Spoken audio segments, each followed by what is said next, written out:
Creatief, mij glas in leert. Want er wordt het werken onder de restauratie van de Clemenskerk op het Ameloon. En restaurateur Randolph Algera mocht er heel even kwart tussenuit om daar aan zijn oer te vertellen. En ZZP'er Botte Jellema is lelijk op de Belastingdienst. Tja, waar net? Goejoem, dit is Bient. Op de dag dat het van Cambuur echt erop of eronder is.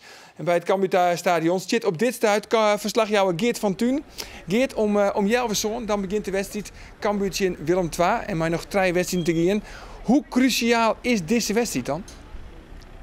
Het is, Arjen, een hypercruciale wedstrijd. Het is de dood of de gladiolen. Er kist alle clichés uit de kast helly, maar dat is waar het om gaat. Er is maar één opdracht voor Cambuur, dat is winnen. De Graafschap wint de wedstrijd van Utrecht. Het verschil is 4 punten. Wil je maar nog 3 wedstrijden te gaan, nog een beetje kans houden op handhaving via de competitie, dan moet deze wedstrijd in Willem II won worden. Die Willem II's zitten in hetzelfde schuitje. Die moet ik winnen. 10 minuten of 4.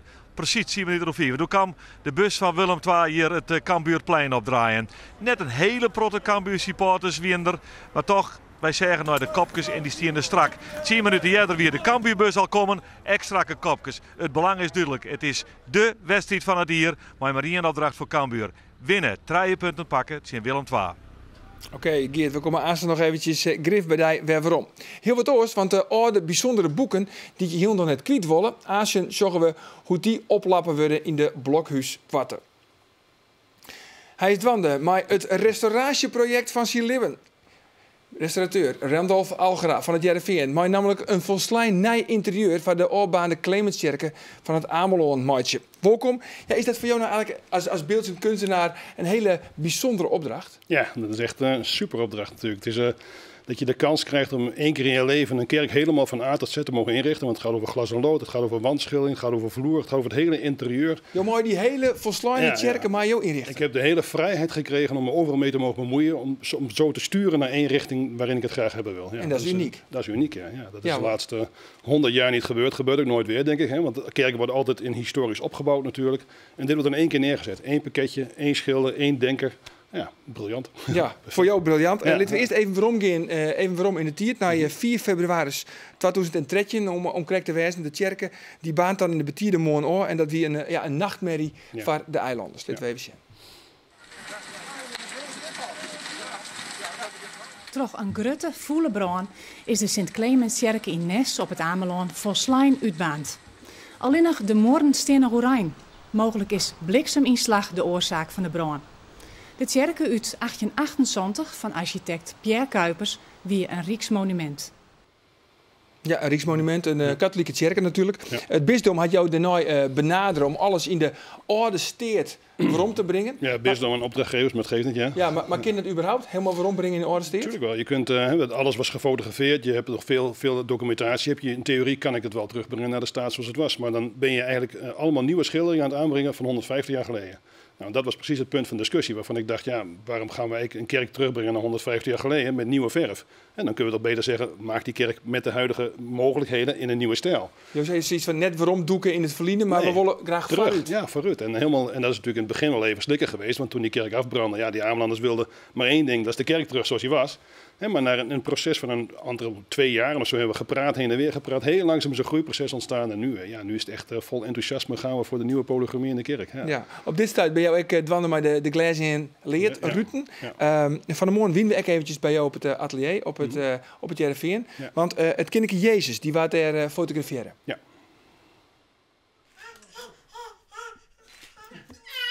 Papa. We willen die glas- en loodramen eigenlijk vertalen op een hele realistische manier van deze tijd. Dus je ziet natuurlijk heel veel in kerkramen dat ze langwerpig zijn en dat de gezichten en de handen heel langwerpig gemaakt worden. Dat is typisch kerkelijk schilderen. Wij willen het echt doen op een academische manier, dus op een heel andere benadering. Wij brengen in deze kerk al het glas en lood in 1 keer aan als een soort stripverhaal. Je zult echt een heel verhaal zien door de hele kerk heen. En ook de hele kerk heeft hetzelfde achterliggende thema van de duinen van Ameland. Daar maken we dus ook echt foto's bij die we nodig hebben met echte mensen. Die verzinnen we niet zelf, maar we willen juist de plasticiteit van de echte mensen erin brengen. En dat gaan we dan vertalen naar de heiligen van de kerk. Dus dat worden allemaal heiligen met de gezichten die wij kennen, maar andere mensen niet.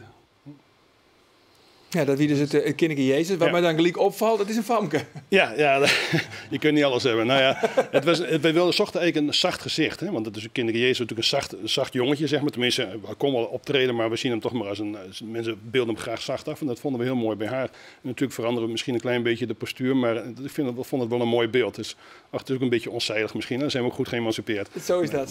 Nou weet ik toevallig, of was een vraag stellen? Nou, ik ben benieuwd hoe het Amelon eruit denkt. Nou, het ziet er heel modern uit. Ik vind het prachtig. Maar... Ja, nou ja, die zijn hartstikke enthousiast. Want anders dan zat ik hier niet. Hè. Er is natuurlijk allemaal een overleg geweest met Ameland. En juist die nieuwe ingang die we nu inslaan, die nieuwe weg die we inslaan, dat is juist wat ze zo waarderen. Hè.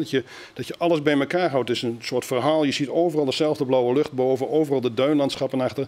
Alle heiligen wat moderner vertaald. Hè. Paus Johannes Paulus die wordt gefotografeerd door een mobieltje, door kinderen uit het publiek. Dat zijn de dingen die we erin gaan zetten. Ja, dat is natuurlijk fantastisch allemaal. Ja, want je maakt zeker broek van App en Vloed, nevens mij. Hè? Ja.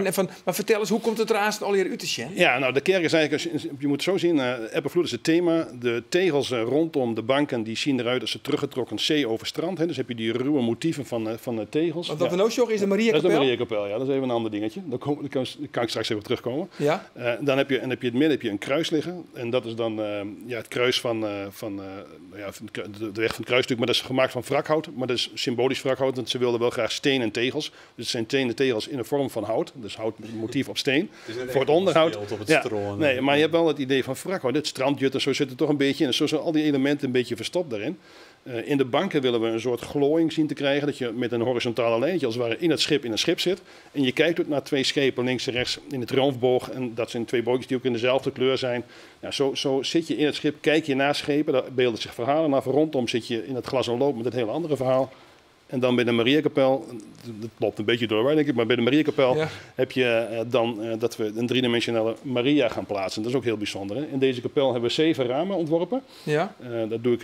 Maar dit is de mal, toch, van Maria? Dit zijn de mallen van Maria, ja. Dus dat is een hele klus, hoor. Dat gaat samen met een glasbedrijf in Groningen. Hein van der Water doet dat. Maar die probeert, die moet nu vertalen wat wij willen. Die willen een driedimensionaal beeld van Maria. Fantastisch. Dus het beeld van Maria zelf gaat uit de kerk weg. Het wordt een driedimensionaal beeld in glas. Helemaal vormgegeven. Want dat is natuurlijk echt een kunstje apart, want dat moet wel eeuwen meegaan. Dus dat is een heel proces waar we nu in zitten om dat te kunnen gaan ontwikkelen. Om die Maria helemaal in vorm te krijgen in glas. Prachtig natuurlijk als de natuur en het licht erachterlangs gaat, verandert Maria ook met het licht mee. Ja, maar dat een prachtig gezicht wees. Ik heb nog één vraag, want er ben ik meestal die zei ze van misschien hing je wel Amelanders daarvoor vreeg je kind. Ja, wilden we heel graag Amelanders hebben, maar dat zagen ze zelf niet zo zitten. Want de Amelanders zelf niet? Nee, die dachten van dan hebben we de bakker straks als heilige daar staan en dat gaat misschien net even wat te ver. Ja. Maar goed, ik denk dat dat misschien later toch nog wel spijt van hebben, dat weet ik niet. Hè? Want na 30 jaar zijn er toch, verdwijnen weer generaties, komen nieuwe generaties en dan wordt het alleen maar leuker. Ja. Dus ja. Dank voor die verhaal. Oké. Ja, we gaan weer eventjes naar het Cambuurstadion, want daar is nog altijd een Geert van Thun. Ja, Geert, we zitten nu zo'n precies een uur voor de Oudraap. Verneemt ze trouwens nou bij het stadion echt dat het op een hele bijzondere wedstrijd gaat? Ja, het is redelijk ontspannend, moet ik eerlijk zeggen. Het is een soort van routine die ik hier ontdek. Zelfs als je met de supporters praat, dan merk je wel dat er wel wat meer spanning op zit. Maar voor de rest liekt het alsof alles gewoon in gang gaat hier op het Cambuurplein.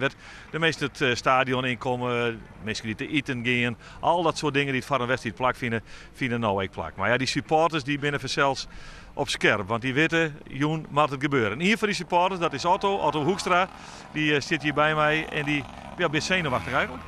Nou, zenuwachtig niet, want als ze veel metmaakt bij deze club, dat valt wel met. Maar er staat wel wat op het spel vanavond. Dat mag je zeggen, Otto, en het is de dood of de gladiolen. En er is een protte kritiek geweest op de club, op het beleid, op de opstelling. Hoe stond jou daarin? Ja, nou ja, daar kan ik me wel wat in vinden. Het wat het publiek die wil aanvallend voetbal zien, die wil 4-3-3 zien. En als je dat doet en je geeft alles en je verliezen, dan ga je hier volgens mij nog met een applaus het veld af. En dat is de laatste tien veel te weinig gebeurd. En waar we het net ook al over hadden, als je in de winterstop 4 aankopen doen, waarvan de 3 op een bank zitten of op de tribune. Die spelen nooit, dan mag je afvragen of dat goed is. Ja, grote mensen die roepen om Van Veen als sterke man voorin. Ben je ook een van die mensen die dat zei? Ja, nou, dat ben ik zeker, ja. Want dat lijkt me de enige man die, als hij 90 minuten kan spelen, dat hij ook goals gaat maken. En ja, dan krijg je weer van die verdedigt minder dan die. Maar ja, hij heet aanvaller. Dus hij moet aanvallen en ja, dat verdedigen, ja, dat moet ook gebeuren, maar niet te veel door de aanvallers. Nee, en dus is er Joen maar in opdracht, Otto. 3 punten pakken, want OSB is Cambuur voort, nevens mij. Nou ja, als je goed kijkt, dan hebben we PSV volgende week nog, maar dan, dat verlies je. Dus dan kun je nog maar 3 punten halen. Dan kunnen we hen niet meer halen. Dus we moeten vanavond volle bak en met 10.000 man erachter en die 3 punten pakken. Zodat we nog in leven binnen en dat we over 2 weken tegen Excelsior, dat we dan de play-offs vast kunnen stellen. Nou, dat is Arjen wat je libbert. Dat is de redenatie die het libbert. Pakken de punten, Joen, Sint Willem 12, het verlies, Sint PSV maar incasseren. En dan op 8 mei thuis Sint Excelsior nog een keer winnen. En dan maar hoop je dat AZ en Ajax de sportieve plichten doen. Ajax doet het wel, want die is in de race voor het kampioenschap. En dan zou het samenwijzen kunnen dat Cambuur op een laatste dag hem toch nog redt in de competitie een keer. En dat is natuurlijk het ideale scenario, Geert. Maar van Juster wien we trouwens ook op de training. En toen vregen we eventjes onder de trainer, de technische staf en onder de spelers. Ja, even, hoe zit het nou eigenlijk met die spanning en met de druk?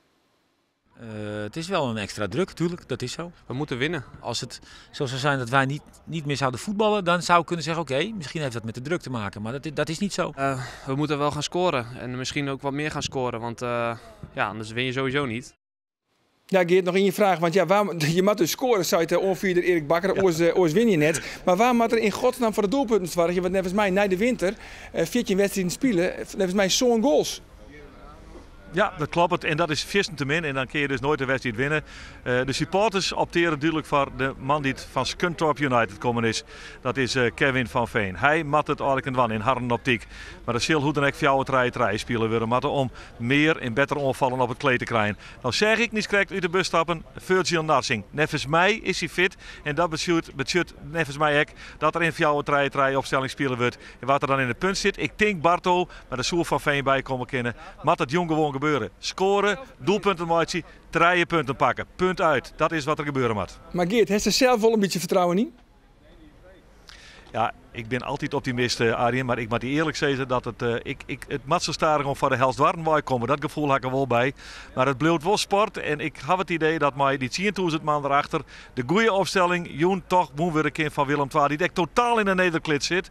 Nou, en als dat gebeurt, ja, dan hoop ik echt levend dat het Sint Excelsior al maken weer een kind. Ik ben in dat opzicht een sportman. Ik jou net op tot de laatste snik. Frits Korbach zei, als we 4 punten hebben uit die wedstrijd, dan ben we degradeerd. Die had er net. Die theorie hing ik ook aan. Oké, Geert, een heel soort successen is aan zijn verslag van die wedstrijd bij u vanzelfs Omroep Friesland op de radio. Boeken uitenwas snijden, papier in het wetter smieten en bij de verfkwast in eeuwenoude boeken schilderen. Het kwamen de oren dagen al even voorbij in ons riegen over de Frieske restaurateurs. Joert, het laatste deel.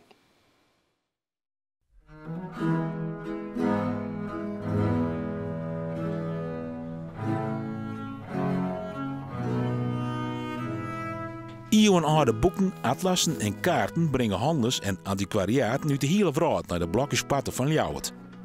Want daar maak je de Frisian colorists en restorers maar een soort leefde weer pronkstukjes van oude en sconchère werken.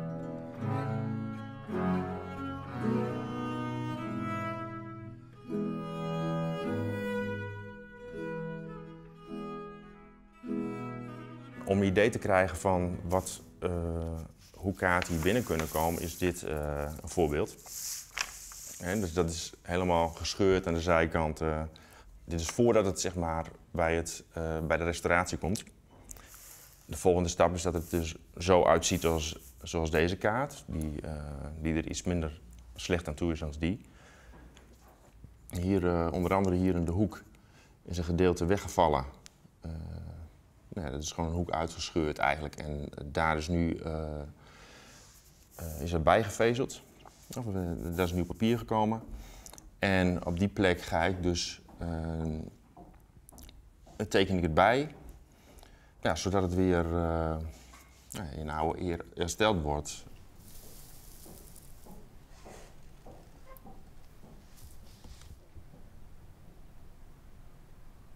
Ik ben ook wel creatief bezig met in de zin van illustratief en ontwerp. Maar dit is eigenlijk het volgen van iemand anders zijn werk. Je moet eigenlijk dus helemaal kijken van hoe werkt nou iemand anders. Hier staat Australië niet op, of gedeeltelijk. Alaska bijvoorbeeld en een gedeelte van Canada is eigenlijk zo goed als blanco. Westkust van de VS zie je wel, maar ook anders dan je gewend bent. En Antarctica bijvoorbeeld is niet zozeer aangegeven als een continent. Dus dat soort dingen, dat zie je hier bijvoorbeeld duidelijk op. Dat er dan bepaalde dingen gewoon nog niet ontdekt zijn. En dat is wel grappig om te zien.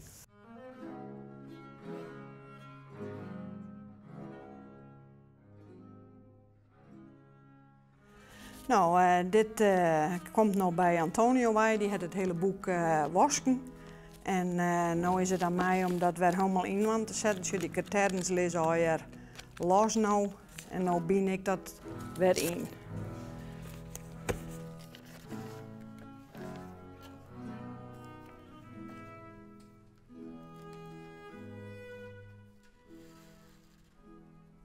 Nou, en dan ging ik naar het volgende katern. En zo gaat dan het hele boek wordt weer opnieuw inboen. Ik heb dat altijd wel wat, ja. Dan heb ik een boek eindelijk mooi in, want je krijgt het zo binnen, shut er net uit. Maar door werkst er een aantal dagen aan, weken soms, langer. En dan, ja, en dan moet het weer voort. Ja. En dan heb je daar een beetje een bal mee krijgen, zeg maar. Tenminste, zo viel het voor mij altijd wel. Ja. Dus het is heel dankbaar werk om te doen. Ja, dankbaar werk om te doen. Ja, dat spreekt jou ook wel aan, hè, denk ik. Ja, dat klopt ook precies wat ze zeggen natuurlijk. Hè. Je volgt als restaurator gewoon het spoor van je voorganger en als beeldend kunstenaar creëer je zelf. Dat is precies het verschil. Ja. Dus, ja. Het laatste deel van de riegen van de restaurateurs. 1 op de 20 mensen in Nederland is actief als zelfstandige zonder personeel, oftewel ZZP'er. En het leven als zelfstandige wordt er net makkelijker op. 1 mei is voor ZZP'ers een wichtige datum. Dan vervalt tussen hem de VAR, de verklaring arbeidsrelatie. Dan is die dat de ZZP'er net bij de opdrachtjouwer in dienst is. Handig voor de opdrachtjouwer, want die wist dan zeker dat er geen leenbelasting hoefde te betalen. In het plak van de VAR komt er nou eens een de modelovereenkomst. Ook een verklaring dat de ZZP'er net in dienst is. Maar als de belastingdienst er oorzoek denkt, dan kan de opdrachtjouwer toch zijn naheffing krijgen. Daarom willen een soort opdrachtjouwers na 1 mei geen ZZP'ers met inhieren. Ja, Botte Jellema, programmamaker. Ja. Presentator bij onder andere Radio 1. Bist in de 4 vliegen ek hier ooit begonnen bij Omroep Friesland. Ja, ja. Dus een mediaman en net onbelangrijk ZZP'er. Ja, klopt. Ja. En dat is leuk. Nou ja, ik ben helemaal niet blij met deze actie van de Belastingdienst. Ik vind dat ze hier echt wel wat litten. Ja. Want? Nou ja, die VAR-regeling die daarin waren al praat van... Oké, ik doe een klus voor die. En we praten al, dat vertel ik onder de Belastingdienst. Ik verklaar je onder de Belastingdienst dat ik net bij die in dienst ben. Dat wij een opdrachtjouwersrelatie hebben. Dat ik daar een factuur stuur en dat is het. We hebben nooit meer wat mooi met elkaar te krijgen. Nee. Maar de Belastingdienst heeft daar net echt op tas, jongen. Dus er zijn een heel soort mensen kwamen die ik freelancer waren. En die ik zo'n verklaring die in van... We geen relatie verder met elkaar, behalve dan dat we facturen naar elkaar sturen. De postbezorgers binnen daar een mooi voorbeeld van. Vooral de pakketbezorgers. Die binnen daar PostNL, die hier er wat een puinhoop van maken. Belastingdienst heeft dat nooit gecontroleerd. En nou, om dat probleem op te lossen, ze zijn, we gooien het hele oude systeem voort en we beginnen een heel nieuw systeem. Ja, dus de vaart met vod. Ja. En met wat voor doel dan? Nou, om te zorgen dat er dus net van die schijnzelfstandigen, want dat wie het wordt dan, hè, wat die pakketbezorgers bijvoorbeeld krijgen, oké, die winnen altijd in dienst, die bezwaren alleen nog van PostNL en die winnen net langer in dienst, maar die winnen nog zelfstandiger worden. Maar ja, die rieden met busjes van dat bedrijf en die hier een jassen van dat bedrijf en die hier een tassen bij van dat bedrijf. Dus die winnen helemaal net. Dus dat is dan schijnzelfstandigheid, zo nemen ze dat dan. Dat willen ze nou oplossen. Nee. En wat zijn nou dan de problemen? Wees ook bijvoorbeeld persoonlijk in oorlist? Zo, dat het maar die pakketbezorgers niet helemaal goed zit, dat is ook wel duidelijk. En dat is nou ook oplost, want PostNL heeft al zijn van, we nemen ze gewoon weer in dienst. En dat is natuurlijk op zichzelf een goede zaak. Als je net ondernemer binnen, dan moet je gewoon in dienst komen. Dat is heel helder. van mij, ik ben ZZP'er en ik vind het ontzettend leuk om ondernemer te worden. Ik vind het heel leuk om facturen te sturen, maar ik vind het heel leuk om losse opdrachten te doen. Ja. Van verschillende mensen te werken. Zelfs mijn eigen werk te betinken. Dus wat voor verhalen ik normaal voor radio of wat dan ik maar. Maar ik hoe net in dienst ergens en no site mijn opdrachtjouwers, en dat binnen Omroep mijn Hilversum benamen, die zeggen van ja, wij vertrouwen het eigenlijk niet meer. Dat wij haast door de Belastingdienst op een kop tikken worden van ja, maar die Jellema, die moet je maar in dienst nemen, want die doet zit gewoon werk te doen wat meest niet dienst ik doe. En omdat die regels nou zo streng worden, lijkt het er vol op dat gebeurt. Er binnen al brieven uitgestuurd vanuit Omroepen. NTR is er mij in de mediakamer dat hij hier een brief verstuurt naar camerameesken van wij willen net langer met freelancers werken. Dus je regelt maar oors, maar we doen het net meer op die manier. Dus dat is die baan kwijt. Nou ja, volle in de werk. Nou ja, baan. Ik hier dus geen baan. Nee, oké, maar wel volle in de werk als ZZP'er. Ja, daar lijkt het al op, ja. Ja. En want schilders, en vooral ook in de bouwsector, komen natuurlijk een heel soort voor. En het ligt wat doos is dan in de media verhoord. Ja. Maar in de bouwsector... De bouw en in de zorg en neem het al jaar maar op. Die rennen al hetzelfde probleem op. Net al jaar, want op het moment dat je als schilder bij particulieren aan het werk bent, dan kies ik zelfstandige zonder personeel wezen. Dan is het net een probleem. Dat is volstrekt helder. Dat is dat je in een huis even schildert. En dan staan nou horen hoe ze kiest en de komende, nou wat is het, 15 jaar. Hoe is het net meer, als het werk goed die je hebt, hoe is het net weer naar dat huis staat. Maar dus de arbeidsrelatie, want daar gaat het dan om, die is in dat geval volstrekt helder. Ja. Maar op het moment dat business to business ziet dat dan. Dus in mijn geval, ik ben als zakelijk zelfstandige, lever ik iets aan een bedrijf, een omroep. En in dat geval kan het wat onhelderder wezen. Ik werk soms heel lang voor dezelfde projecten. Oftewel, ik schilder die heel lang aan eenzelfde soort huis. Dat betekent net dat ik in dienst kom bij zo'n omroep, omdat ik net een zelfstandige wezen zoek. Dat is, ik bedoel, dat dingen wat langdurige projecten. Dat kan zo wezen. Als een heel groot huis of een groot, kan je je voorstellen, dat is de kerken van Amelon schilderen mast, dan ben je wel even aan de gang. Misschien ben je wel een jaar maar aan de gang. Dat is in je project en daarna is dat clear. Maar de kerk van Amelon die dan in dienst nemen, ja, nee, dat slaat net echt ergens op. Dat ging gewoon als zelfstandige. Ja, ja. Maar nou dan, van hoe shot nou die eigen takkomstruut? Ik bedoel, was dan misschien, was er nou ook een leentjenst? Of host er mee op als zelfstandige? Nee. Als het mij uitroeit als zelfstandige, dan wist nog wel even aan de gang. Nee, ik vind het fiesta leuk. Ik vind het ontzettend leuk. Ik werk hier nog wel eens wat voor de Omroep, voor Bureau de Vries, het radioprogramma maak ik nog wel eens wat. Dat ook als zelfstandige. Maar wat vies er dan nou dat er gebeuren moet? Maar al die zelfstandigen, die ZZP'ers, die moeten nou een stem jaren litten van jongen, je gaat de verkeerde kant op. Want op 1 maai gaat deze regeling namelijk in. De Belastingdienst van we doen er nog een ierroer om het echt helemaal definitief te controleren. Maar het gaat op 1 maai in. En je kan het, ik heb dat ik die in. Ik heb mijn stem jaren litten van jongens, je moet er ook goed opletten wat je nou gebeurt. Want er valt een hele grote groep, die valt aan zijn boet de boord. Als ik aan zijn opdrachtjouwers die zeggen van we willen net langer die als freelancer inhuren, dan kan het samen gaan dat werk, wat er natuurlijk wel is, dat nou in oor gaat. En dat is voor mij natuurlijk alleen nog maar omdat de Belastingdienst dat deze regeling betocht. Nee, dus je moet je echt wel even van je jaren lid op dit moment. Als je daar als zelfstandige moet krijgen. Ja. Nou ja, dat vind ik. Is er trouwens nog een kans dat het waarom draait werk in? Dit hele verhaal, nee, die kans is gewoon heel erg lief. Ze binnen hier al 2-3 jaar de gang onderhouden. Dus dat zal net gebeuren. Nee. Maar wat ik wel zag, en dat vind ik wel positief. Ik heb nog wat per stikken daar hoe skreun en ik heb van mijn jaren litten. Ik merk. En ik zal net zeggen dat het door mij komt, maar goed, zie nog gewoon juist dat de Belastingdienst deze regeling toch wat soepeler rond het uitlezen is van iedereen. Gelukkig. Dat is dan wel weer goed nice. Ja, goed nice, toch? Om af te sluiten op deze toernooien. Heren, tegen dank, succes, allebei. En ons Safir, nou daar eens keer weer zijn uit Frieske Nijs in Joert. En nog een hele gezellige joen. Oh ja, en Hup Cambuur. Dag.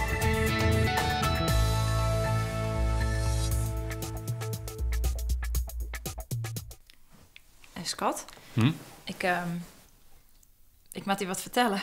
Ja, en ik wil ook even wat vertellen. Want morgen in Bean Sport, dan binnen de turners Epke Zonderland en Michel Bletterman te gast. Zeg jij nou de Olympische Spelen in Rio? Wat wie er? Nee, blijf maar. Oh jee, ik jij het al. Dat wordt vannacht het uit van Huisesbed.